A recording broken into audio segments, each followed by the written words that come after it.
The Resident Evil film franchise has always been a silly, over-the-top action blockbuster. The films from a visual standpoint have always looked good, the action has always been fun, and the acting for the most part has been alright. The major issue with these films is a lack of focus. They don't have a cohesive narrative or consistent continuity from film to film. Interesting concepts that are established are forgotten about, characters come and go without explanation. The biggest offender is the latest release, Resident Evil: The Final Chapter. This film has so many continuity flaws that I genuinely wonder if the creative team behind the film have any knowledge of the universe they created. There are things that happen and things that are revealed that contradict the previous film. This isn't going to be a review of the film, but rather a discussion on the inconsistencies. I thought it would be fun to examine the final film and look at all the continuity errors. Notice I've said continuity 3 times and I'm not even sure if I'm saying that word right. Continuity. Oh, it's gonna be a long video. Well, at least I'm saying continuity right, so hey, it's not all bad.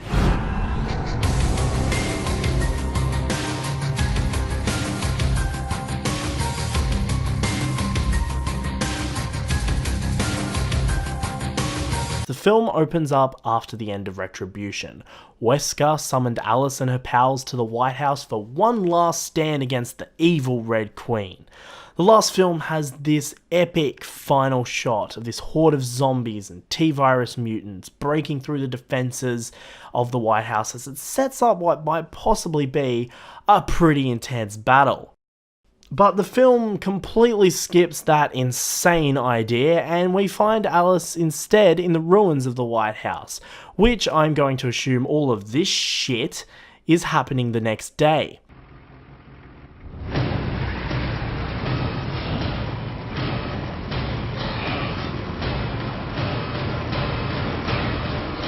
GTA motherfucker! Yeah!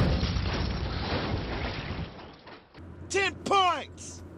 Anyway, after she receives a Skype call from the Red Queen, we learn that Wesker set a trap to kill them all. So all of these people, yeah, they're all dead, don't worry about it. The Red Queen also reveals that Wesker only pretended to give Alice her powers back in the previous film. And this is where we encounter the film's first major flaw, Alice herself.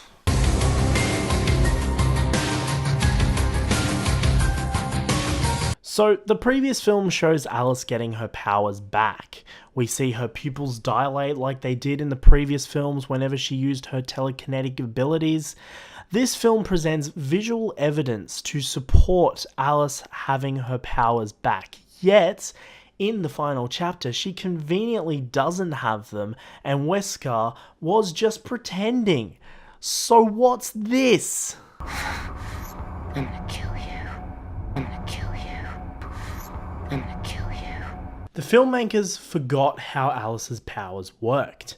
Alice is special. She bonded with the T-virus on a cellular level, which enhanced her body, giving her superhuman strength and speed. At the end of the second film, she is killed in a helicopter crash after Umbrella nuke Raccoon City. She is revived by Dr. Isaacs by being injected with a different strand of the T-virus or something or other. I mean, who cares in this point? She's injected with it and it doesn't just bring her back from the dead, but it also gives her telekinetic abilities.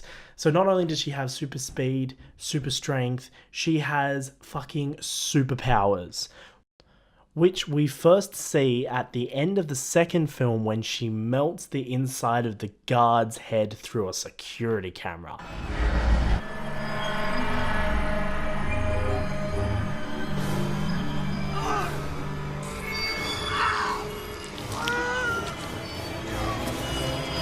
Oh, good stuff. In the third movie, Extinction, she still has all of these powers and she does cool shit like this.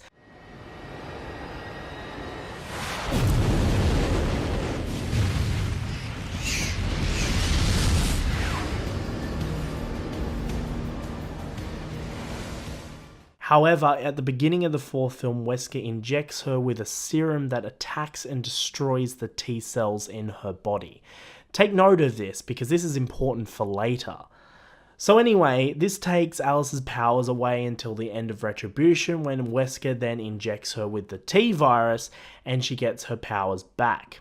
Now, I have seen a theory online that suggests that she was injected with a serum that temporarily gave her powers back, and while that is an interesting theory, unfortunately it doesn't make sense in the context of the films because it's the T-virus that gives her her powers. So this serum here that Wesker injects her with takes her powers away. It destroys the T cells in her body, which are shaped like T's. I mean, look how cute they are. So from then on, she has no T-virus in her system, and at the end of the 5th movie, we must assume it's the T-virus she's injected with, because the film shows this.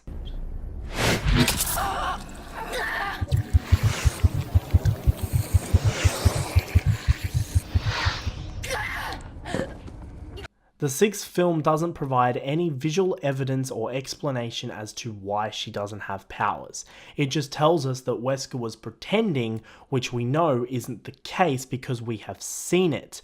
Alice doesn't have powers in the 6th film because the script requires it. If she did have powers, the entire movie it would be over and we wouldn't have any of this quality filmmaking.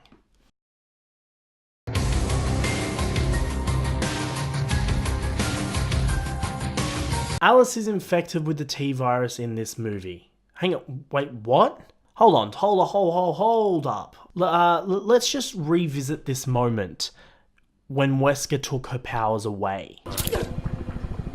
What have you done? The serum I've injected you with is neutralizing the T cells within your body. Put simply, the Umbrella Corporation is taking back its property. Like I stated before, Wesker took Alice's powers away by destroying the T cells in her body, effectively freeing her from the T-virus. So, if we go by the final chapter's logic of Wesker only pretending to give Alice her powers back, then he wouldn't be injecting her with the T-virus in this scene. So when it comes around to this movie, there is no possible way she can be infected with the virus. The whole plot around this last movie revolves around Alice getting to the hive to release the antivirus which will kill everything infected with the T-virus, including her. We are told several times in the movie that she will die. Then she doesn't die at the end. Surely this proves me right and Alice isn't actually infected with the virus. Maybe the screenwriters saw some sense right at the very end. Why am I still alive? The antivirus only destroyed the T-virus within your body. It didn't harm the healthy cells. You are now free of infection. Oh, fuck off. Stop bullshitting. She never had the T-virus in this film. Wesker was only pretending to infect her. You could at the very least go by your own logic. Wesker, he led you all here to Washington. He pretended to give you your powers back. And then he betrayed you. Fuck, this script, this entire plot makes no sense.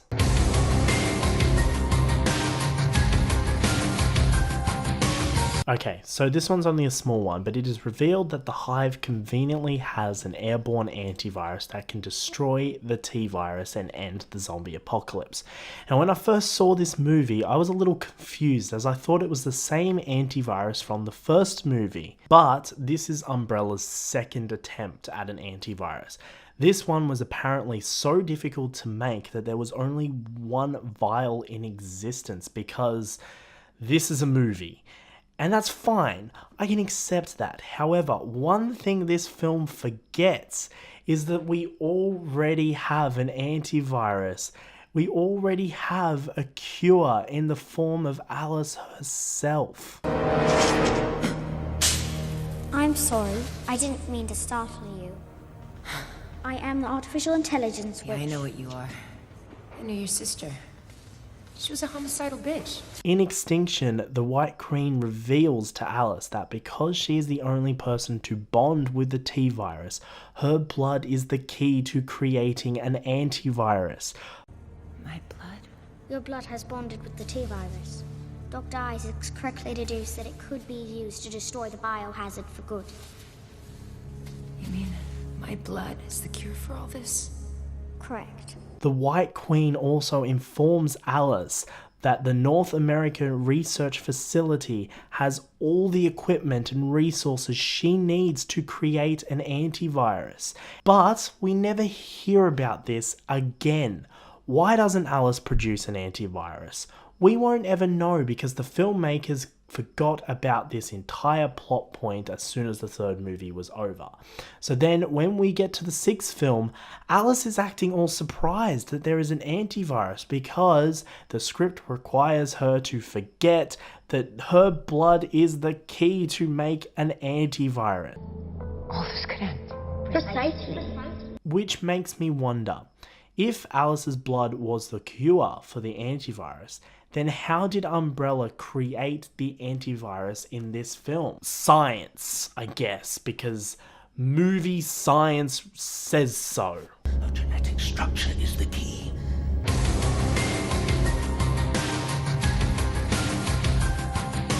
The Red Queen has always been an inconsistent threat throughout the franchise. Sometimes she is evil, other times she isn't. While she was the antagonist of the very first film, she wasn't evil. She wasn't an evil AI that wanted to kill everyone for the sake of doing it. She was taking drastic measures to prevent the T-virus escaping the hive and destroying human life. I mean, she was just doing her job, guys. Give her a break. In the first film, it is stated that the avatar for the Red Queen was modelled after the lead programmer's daughter. What changed with the final chapter is both her backstory and personality. First off, her backstory. The Red Queen wasn't created by some programmer. Instead, she was created by Dr. Isaacs, the original Dr. Isaacs, and was modelled after Alicia Marcus, Dr. James Marcus's daughter, who was one of Umbrella's original co-founders. Alicia had progeria, a disease which caused her body to age prematurely. Isaacs used her childhood form as the model and merged video footage of Alicia as a child with the computer to somehow create the Red Queen. Another thing that changed is the Red Queen's personality. During the first film, the Red Queen was shut down. She is then reintroduced during the fifth film, Retribution, where it is revealed she was placed in charge of what was left of the Umbrella Corporation after the destruction of the Japan Umbrella headquarters. And Chairman Wesker defected from Umbrella. At some point, she was reprogrammed and now is determined to wipe out humanity. The fifth film sets her up to be the villain of the final chapter. But then fast forward to the final chapter and she has reverted back to her original programming. This film completely forgets the existence of the reprogrammed Red Queen. She goes from wanting to wipe out humanity in one film to wanting to help Alice save humanity in the next film. Why? What happened? She reveals that while she was programmed to serve Umbrella, she was also programmed to preserve human life, which is consistent with what the White Queen says about her in the third film. My sister computer was merely following the most logical path for the preservation of human life. Yeah, kill a few, save a lot. However, she is not programmed to harm Umbrella employees or the corporation itself, which is why she needs Alice's help in the sixth film. The problem with this is we have already seen her do exactly that in the first film. When the T-virus escapes, she locks down the facility and murders everyone inside. Now, it could be argued that she sacrificed the employees to stop the T-virus from escaping, and that's exactly what she did. She was still preserving the life of humanity, sacrificing a few to save the many and all that stuff. But if she could do it, then why can't she do it now in the last film? She wants to save the last of humanity, so why can't she just help Alice when she is in the facility? Why did she have to wait for Wesker to be fired before she could harm him? That doesn't make sense. She has already proven in the previous films that she can harm Umbrella employees. So in this film, why does she have to wait till Wesker is fired? Why doesn't she help Alice at any point throughout the entire third act of this film? Oh my god.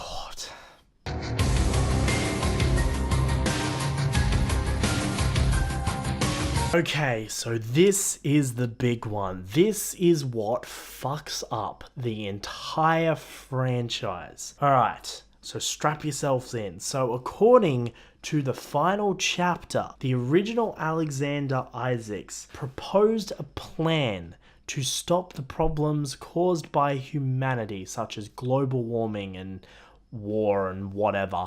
He proposed an apocalypse created by Umbrella using the T-virus to wipe out the human race, with Umbrella High Command, because that is apparently a legit thing, and probably the rich or some shit, I don't know, frozen underground so they can survive the apocalypse and return to the surface, restart humanity, and shape the world in their image or whatever. The whole plotline works fine in the context of this film alone, but as soon as you provide the context of the previous films, this entire plot falls apart. To demonstrate why this plan just doesn't work, I feel it is necessary to quickly go over the timeline of the T-virus and the outbreak. So, the T-virus was originally created by Dr. James Marcus. He created the virus to heal his daughter's premature aging, but Isaacs was more interested in the profit that could be made by selling the virus to the military. Fast forward to the events of Resident Evil, and the virus was released in the Hive by Spence, who was stealing the virus to sell on the black market. He purposefully released the virus as a distraction, allowing him time to escape. The Hive was then sealed at the end of the first film, until Umbrella unsealed it at the start of the second film. Then the virus spread across Raccoon City, causing Umbrella to quarantine the city. The rate of infection was so high, Umbrella was forced to nuke the city in a last attempt to destroy the virus. However, that did not work. It did not kill the virus, and thanks to an outbreak in Japan as well, the global pandemic began. Over the course of 5 years, the virus wiped out most of the Earth's population and also affected the Earth's ecosystem, drying up lakes and rivers and killing forests, leaving the world a barren wasteland. Now, on a side note, remember when the planet was a wasteland? Like, remember this? Yeah, yet in the next film, there is a massive lake, and trees, and grass. Why is there grass, and trees, and ice if the virus affected the Earth's ecosystem? Why? Anyway, what was I saying? Skip forward to the last movie, which takes place 10 years after the initial outbreak, and Umbrella has developed an airborne antivirus. And at the end of the film, Alice uses it to destroy the T-virus. However, it takes longer to spread because there is no planes or boats to help it spread across the Earth. Okay, now with that out of the way, if we are going to go by the logic of this last movie, and Umbrella planned to release the virus, let's look at what happened in the first film. Alice and Umbrella researcher Lisa were planning on stealing the antivirus to expose the company. Spence overheard this conversation and decided to steal it himself and sell it on the black market, so he and Alice could go live somewhere because he was in love with her or whatever. I don't care, it doesn't matter. Now, was this because Umbrella planned this to happen? Well, of course not. Spence released the virus because he needed a distraction to get out of the facility unnoticed. It was his idea to release the virus. It wasn't a planned thing. While it can be speculated he was manipulated by Isaacs, the series presents no evidence of this.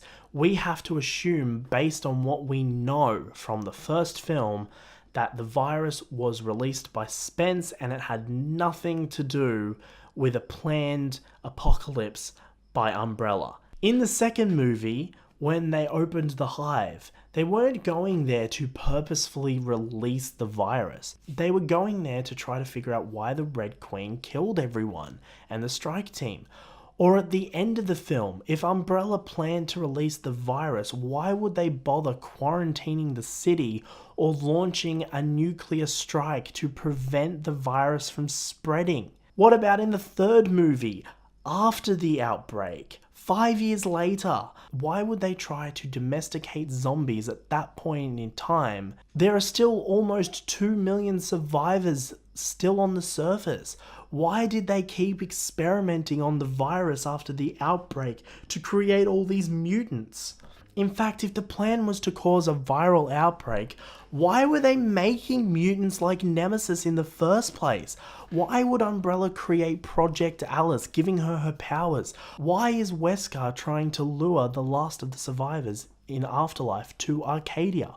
What is the point of everything Umbrella is doing in these films? Nothing. There is no point to any of it. Domesticating zombies would make sense if there was a scheduled time to return to the surface. But 10 years later, they are still in hibernation, and even in the last movie, there is no sign that they were planning on going out of hibernation at that point.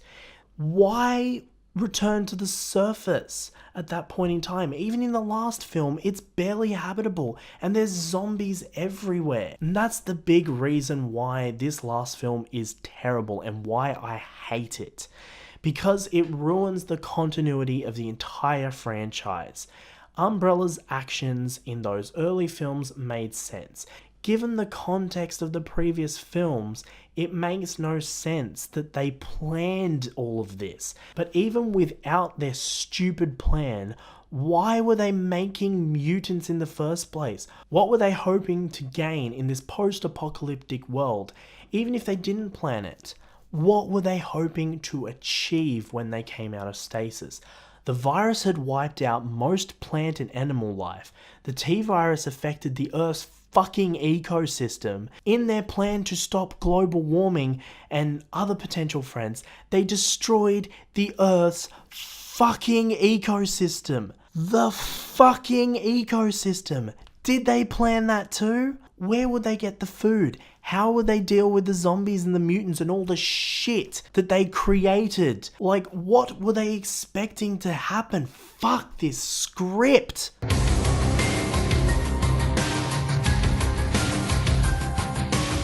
Hey, boys.